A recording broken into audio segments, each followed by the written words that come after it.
Uses of theory.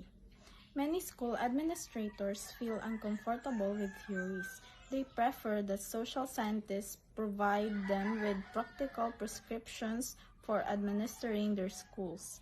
Upon closer examination, however, almost every action a school administrator takes is based to some degree on a theory.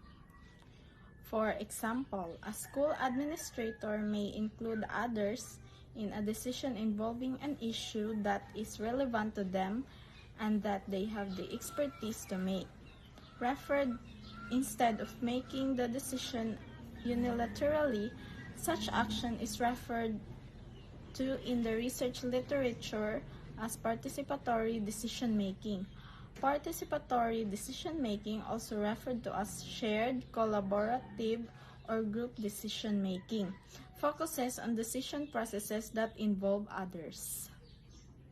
Identifying relevant phenomena.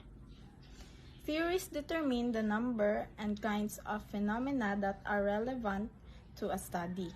A theory tells a social scientist what to observe and to ignore. For example, social scientists may study school administrators from the open system perspective. That's all. Thank you.